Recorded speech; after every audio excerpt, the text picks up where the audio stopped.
नमस्कार, मैं श्यामगिरी। आप देख रहे हैं टीएफडी इंडिया न्यूज 24। टीएफडी इंडिया न्यूज 24 में आप सभी दर्शकों का स्वागत है। नीतीश तेजस्वी साथ आएंगे, बन गया बिहार में प्लान। मोदी शाह का सपना टूटा या टूटेगा, इसी पर चर्चा करेंगे, क्योंकि अब बिहार से जो खबर आ रही है ब्रेकिंग में, वह बड़ी चौंकाने वाली खबर है। क्योंकि अब नीतीश कुमार फैसला लेने जा रहे हैं, तैयारी पूरी है। और बिहार यात्रा जो समाप्त हो रही है, बिहार यात्रा समाप्त होते ही नीतीश कुमार का प्लान तैयार है। लेकिन पहले तेजस्वी यादव की चर्चा हम लोग करेंगे। जैसा मैंने कहा, नीतीश तेजस्वी आएंगे साथ, बन गया बिहार में प्लान, मोदी शाह का सपना टूटा। मैं जिन खबरों को बहुत पहले से चला रहा था और मैं जिस पर चर्चा कर रहा था, वह पूरे होने के वक्त अब आ गए हैं और पूरी बिसात उसकी बीत चुकी है। कभी भी एक्शन नीतीश कुमार की तरफ से लिया जा सकता है जो बड़ी चौंकाने वाली होगी। लेकिन जिस तरह आज तेजस्वी यादव को जिम्मेदारी दी गई, मौर्या होटल के अंदर बैठक हुई आरजेडी की, और उस बैठक में लालू प्रसाद यादव शामिल हुए और बहुत से लोगों को नजरअंदाज करके सर्वसम्मति से जो तेजस्वी यादव को जिम्मेदारी कार्यकारी अध्यक्ष की दी गई, यानी कि बागडोर तेजस्वी यादव के हाथ में आ गया है। आप दर्शक को मैं यह बताना चाहूंगा कि पिछली बार भी जब नीतीश और तेजस्वी साथ आए थे, जब डिप्टी सीएम तेजस्वी यादव को बनाया गया था, उस वक्त भी यही सिचुएशन था और आज भी यही सिचुएशन। आज तेजस्वी यादव को कार्यभार सौंप कर लालू प्रसाद यादव ने फिर एक बार तेजस्वी पर भरोसा जता दिया, जबकि तेज प्रताप यादव उसके विरोध में थे और तेज प्रताप यादव चाहते थे कि तेजस्वी यादव न बने। अब जेजेपी तैयार किया है तेज प्रताप यादव ने, लालू प्रसाद यादव के बड़े बेटे ने, जेजेपी पार्टी। और आरजेडी जो है वह किसका है? लालू प्रसाद यादव का। अब यानी कि आरजेडी का कमान तेजस्वी के ही हाथ रहेगा। अब तेजस्वी की रणनीति जो होगी वह करे और जिस तरह चलाना है चलाए। अब 5 सालों के लिए वह चुन लिए गए हैं। अब किसी का कोई इसमें हस्तक्षेप नहीं होगा। अब वीरेंद्र भाई तो थोड़ा तकलीफ हो रहा है। अब वीरेंद्र भाई क्या नुकसान पहुंचा पाएंगे यह मैं नहीं जानता, वक्त बताएगा। लेकिन अब तेजस्वी की पहली प्राथमिकता जो है वह नीतीश के साथ मिल करके काम करने का, जो नीतीश को भारतीय जनता पार्टी का साथ छोड़कर वह विपक्ष के साथ मिलकर के काम करे। यानी कि फिर एक बार पलटी नीतीश कुमार की 11वीं बार, जिसकी बिसात बिछाई जा रही है। अब ऐसे में जो निशांत कुमार, नीतीश कुमार के बेटे निशांत कुमार की एंट्री का क्या होगा? नीतीश कुमार 2030 में रिटायर हो जाएंगे। उन्होंने कहा दिया कि यह आखिरी कार्यकाल है, 25 से 30 ही काम राजनीति में रहेंगे, उसके बाद वह संन्यास ले लेंगे। ऐसे में नीतीश अपने बेटे को ले आएंगे पार्टी के अंदर। तो ललन सिंह और संजय झा यही चाहते हैं। लेकिन ललन सिंह और संजय झा की जो सोच है, बड़े ध्यान से आप दर्शक समझिएगा, ललन सिंह और संजय झा का सोच यह है कि निशांत कुमार को लाया जाए और उनके नजदीक ललन सिंह और संजय झा को रखा जाए दिशा निर्देश के लिए। लेकिन नीतीश कुमार जानते हैं कि ललन सिंह और संजय झा ने कितनी बड़ी गद्दारी नीतीश के साथ की है और वह किसके साथ है यह भी जानते हैं, और उनका मकसद क्या है निशांत को लेकर के। नीतीश कुमार अपने बेटे निशांत को लाएंगे, यह बात तो कंफर्म हो गया है अब कि वह आएंगे राजनीति में। लेकिन कब एंट्री कराएंगे इसकी गारंटी अभी नहीं है। जैसा मैंने पिछले कार्यक्रम में कहा था कि नीतीश कुमार अपने कार्यकाल के आखिरी क्षण में ला सकते हैं, लेकिन नीतीश कुमार निशांत कुमार अपने बेटे लाएंगे तो वह ललन सिंह और संजय झा के संरक्षण में नहीं रखेंगे। ललन सिंह और संजय झा को निशांत कुमार से दूर उनको कर देंगे। कहीं ऐसा तो नहीं कि नीतीश कुमार का प्लान उनके आउट करने का है? इस पर चर्चा बड़ी तेजी से होने लगी है और इस बात की छटपटाहट संजय झा और ललन सिंह को है। चूंकि जिस आरसीपी सिंह और मनीष वर्मा की मैं बात कर रहा था वह बहुत भरोसेमंद है नीतीश कुमार के। हालांकि आरसीपी सिंह पार्टी से निकल करके चले गए, जन स्वराज में मिल गए। नीतीश को सारी जानकारियां हैं, क्यों निकल करके गए, किसके वजह से गए, सारी जानकारी नीतीश कुमार के पास है। इसीलिए नीतीश ने संकेतों में कहा आरसीपी सिंह का स्वागत है। अब आरसीपी सिंह भी नीतीश कुमार के साथ आते हुए नजर आ रहे हैं, आएंगे आने वाले दिनों में, आप दर्शक देखेंगे। अब निशांत कुमार और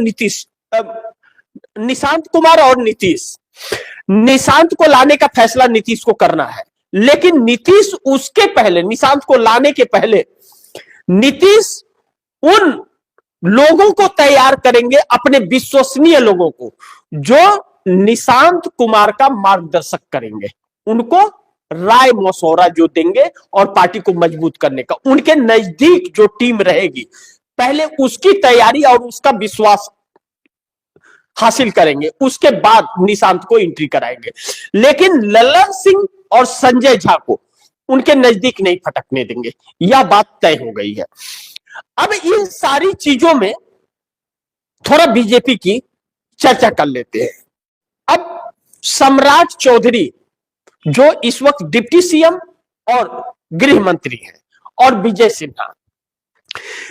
सिन्हा आज भी भारतीय जनता पार्टी का मुख्यमंत्री चाहते हैं। उनका कहना है कि अटल बिहारी वाजपेयी को असली श्रद्धांजलि तब होगी जब भारतीय जनता पार्टी का मुख्यमंत्री बनेगा, कई बार अपने बयानों में कहा है और आज भी वह वही सोचते हैं।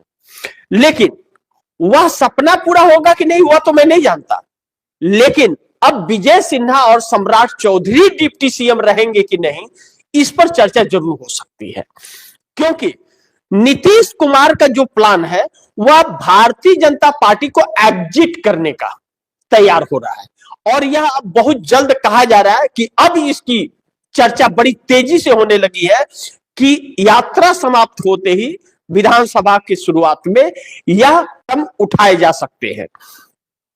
अब ऐसे में ललन सिंह और संजय झा की तो मुश्किलें बढ़ ही रही हैं, लेकिन सम्राट चौधरी बड़ी मायूस हो गए हैं। जो सम्राट चौधरी बुलडोजर लेकर के, और बुलडोजर बाबा खुद को भी कहाने की कोशिश कर रहे थे, योगी आदित्यनाथ के नक्शे कदम पर चल करके हिंदुत्व का जो फटाका फहरा रहे थे, पाखंड ही सही, यह लोग असली हिंदू की बात ही कहां करते, उसकी संस्कृति की बात ही कहां करते, पाखंड ही करते हैं, लेकिन करते हैं।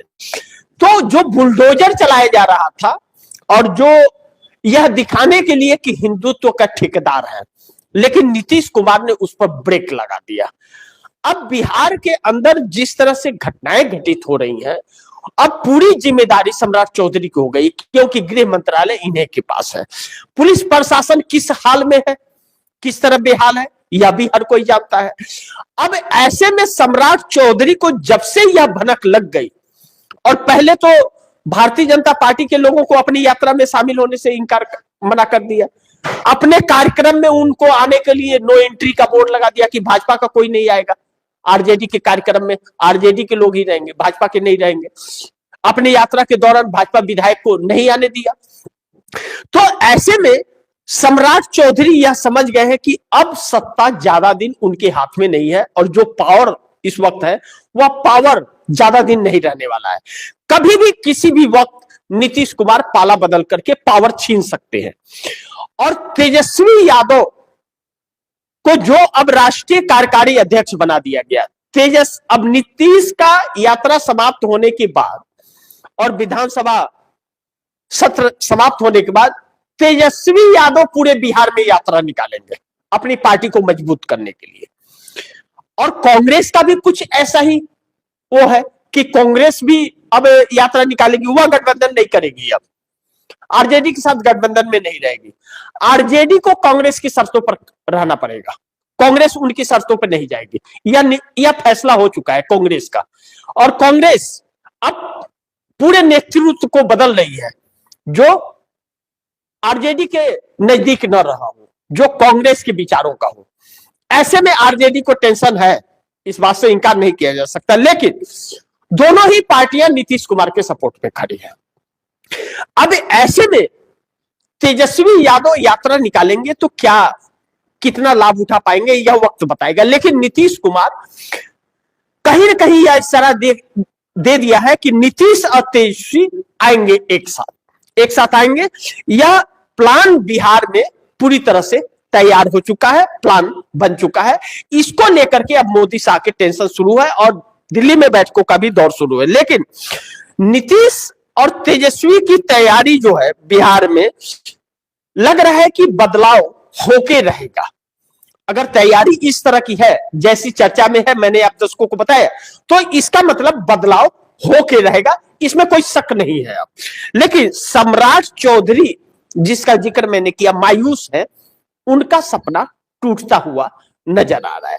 लेकिन यहीं पे थोड़ा सा आप उत्तर प्रदेश को लेकर के आप दर्शकों को बता दो कि उत्तर प्रदेश के अंदर योगी आदित्यनाथ की कुर्सी छीनने की पूरी विषाद लखनऊ में बन गई और लखनऊ सक्रिय हो गया है। अमित शाह जाकर के केशव प्रसाद मौर्य के साथ बैठक भी करते हैं और योगी आदित्यनाथ को नजरअंदाज भी करते हैं। एयरपोर्ट पर भी यह तस्वीरें आप दर्शकों ने देखी होगी। अब शंकराचार्य का जो मामला है, शंकराचार्य के मामले के बहाने योगी आदित्यनाथ को निपटाने की तैयारी भारतीय जनता पार्टी कर रही है, जिसको अमित शाह ने जाकर के कहीं ना कहीं बैठक करके यह मुहर लगा दी है और सक्रिय भी लोग हो गए। केशव प्रसाद मौर्य ने आज फिर एक बार माफी शंकराचार्य से मांगी है, लेकिन वहां बात सरकार बनाम शंकराचार्य का है, यानी कि योगी बनाम शंकराचार्य का है। माफी योगी को मांगनी है। अब योगी अगर माफी नहीं मांगते हैं और शंकराचार्य मान जाते हैं तो शंकराचार्य का अपमान होगा और फिर कोई और भी उनके ऊपर सवाल खड़ा करेगा। और योगी नहीं मांगे तो योगी को हटाने का प्लान तैयार है। अब फैसला योगी को करना है। शंकराचार्य तो चारों तैयार हैं दिल्ली कूच के लिए भी, और तारीख भी बता दिया है। तो शंकराचार्य ने तारीख बना दिया है, तो अगर मामला नहीं सुलझा तो वह जरूर आएंगे, वह अपनी बातों से नहीं मुकरेंगे, क्योंकि संत के जुबान पक्के होते हैं। तो फिर वह तो अपनी जुबान पर अड़े रहेंगे। सरकार अड़ी रहती है क्या? यह बहुत बड़ा संकट योगी आदित्यनाथ के लिए और कुर्सी तक बात आ गई है। लेकिन गुजरात लॉबी को एक मौका जरूर मिल गया योगी आदित्यनाथ को कुर्सी से हटाने का, जिसका भरपूर प्रयोग करना चाहती है। दूसरा, जो महाराष्ट्र के अंदर अब एक बात तय हो गया और क्लियर हो गया है कि भारतीय जनता पार्टी विपक्ष में रहेगी बीएमसी के अंदर, लेकिन एकनाथ शिंदे का मेयर नहीं बनाएगी। यह क्लियर हो गया है कि भारतीय जनता पार्टी एकनाथ शिंदे का मेयर किसी भी कीमत पर शिवसेना का मेयर नहीं बनाएगी, बल्कि विपक्ष में बैठना मंजूर है भारतीय जनता पार्टी को। इंडिया गठबंधन बनाता है तो बना ले मेयर। अब ऐसे में एकनाथ शिंदे की पार्टी टूट की कगार पर है, क्योंकि एकनाथ शिंदे के लोग उद्धव ठाकरे के संपर्क में हैं और संजय राउत जो राज्यसभा सांसद हैं उद्धव ठाकरे गुट के, वह लगातार आक्रामक एकनाथ शिंदे के ऊपर है। एकनाथ शिंदे को लेकर के कई सारे सवाल संजय राउत ने खड़े किए हैं। संजय राउत ने कहा कि इतना भी कोई गिरता नहीं है जितना गिर रहे हैं एकनाथ शिंदे। अब एकनाथ शिंदे के ऊपर प्रेशर भारतीय जनता पार्टी का जो है वह भाजपा में विलय करने का है कि आप विलय कर दीजिए, फिर बाद में सोचेंगे। लेकिन इस बात से अब क्लियरिटी आ गई है कि महाराष्ट्र बीएमसी के अंदर एकनाथ शिंदे का मेयर किसी भी कीमत पर नहीं बनेगा। बनेगा तो भाजपा का, या फिर भाजपा विपक्ष में बैठेगी। फैसला अब एकनाथ शिंदे को करना है कि घर वापसी जाना है या कैसे करना है। अगर फैसला नहीं लिया एकनाथ शिंदे ने तो पार्टी टूट जाएगी उनकी, और भाजपा को समर्थन दे दिया तो भी पार्टी टूट जाएगी। तो यानी कि दोनों परिस्थितियों में एकनाथ शिंदे को खासा नुकसान है और यह फैसला एकनाथ शिंदे के लिए भारी भी पड़ सकता है, क्योंकि एकनाथ शिंदे के विधायक अगर टूटेंगे तो जो 15-20 विधायकों की जरूरत है भाजपा को, वह खरीद लेगी और सत्ता पर काबिज हो जाएगी महाराष्ट्र के अंदर, क्योंकि एकनाथ शिंदे को फिर विधानसभा से भी हटाएगी। लेकिन अजीत पवार भी जैसा कर रहे नहीं रहेंगे तो शिवसेना को तोड़ करके 5 साल के सत्ता बरकरार कर लेगी। नुकसान एकनाथ शिंदे को ना है, या तो फिर एकनाथ शिंदे अगर घर वापसी करते हैं तब एकनाथ शिंदे के 29 पार्षद, 55 विधायक और 7 सांसद घर वापसी के लिए तैयार तो हो सकते हैं, लेकिन वैसे एकनाथ शिंदे के साथ तैयार नहीं होंगे। अब देखना यह होगा कि एकनाथ शिंदे का फैसला क्या होता है। लेकिन बिहार के अंदर राजनीति बड़ी तेजी से करवट ले रही है और बहुत तेजी से नीतीश कुमार बड़ी सक्रियता से उस पर काम करते हुए भी नजर आ रहे हैं, जो भारतीय जनता पार्टी के लिए शुभ संकेत तो बिल्कुल नहीं दे रहा है। आगे आने वाले वक्त में देखना यह महत्वपूर्ण होगा कि अब भारतीय जनता पार्टी का क्या एक्शन होता है। लेकिन भारतीय जनता पार्टी के पास और कोई ऑप्शन बच नहीं रहा है, क्योंकि उपेंद्र कुशवाहा भी नीतीश कुमार के साथ है और जीतन राम मांझी चाहे तो आ सकते हैं, नहीं आए तो भी कोई दिक्कत नहीं है, क्योंकि 122 का जो बहुमत का आंकड़ा है नीतीश कुमार ने 130 तक पहुंचा लिया है और Nitish Kumar single largest party भी बन गए हैं अपने प्लान के अनुसार। बस ऐलान करना बाकी है, तो थोड़ा इंतजार कीजिए।